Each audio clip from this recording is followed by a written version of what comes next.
So what is difficult? The difficult thing is to stay alert. Because when you are dead tired and your stomach says that it's midnight and I ought to sleep, or early in the morning and I ought to sleep, and you find yourself having a big dinner with a customer. So that's the difficult part, sort of how you bring yourself to that situation.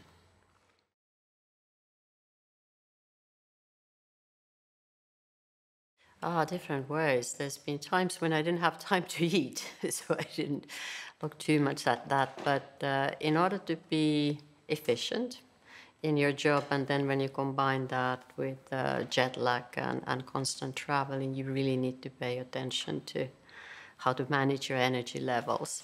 So from that point of view, I have paid a lot of attention to what I eat, and try to make sure that I eat frequently enough and not too much at any given time, just to maintain that energy level.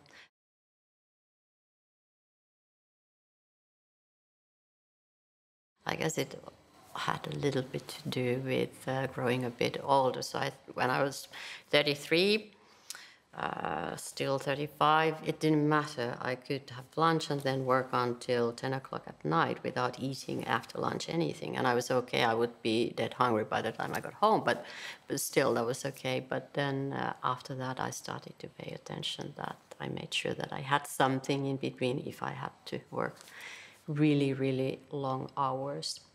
And then the other thing was that, and I think that probably was a bit stress related, that I started to develop sort of a little bit of problems, hurt or pain or burn in the stomach. And the doctors recommended a certain kind of medication, but I didn't take the medication. I went to be vegetarian for 7 years and got rid of all of that.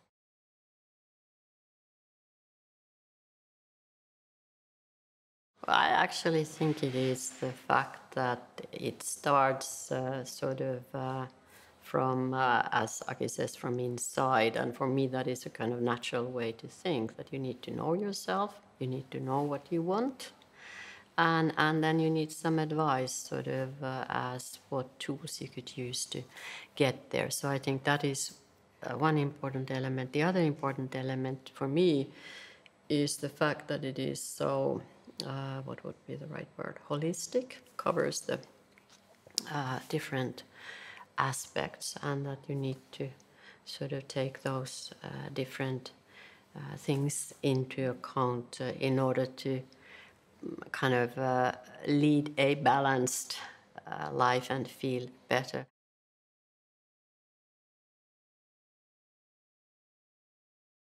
And I'm one of those who used to think a long time ago that I can, that's 5 hours a night or 6 hours a night is plenty and enough. We see far too many people coming to meetings who are half asleep or not present and not alert at all. And I think each of us should start thinking a lot more trying to make sure that we are, when we go somewhere, we really go, not only the body, but also the mind.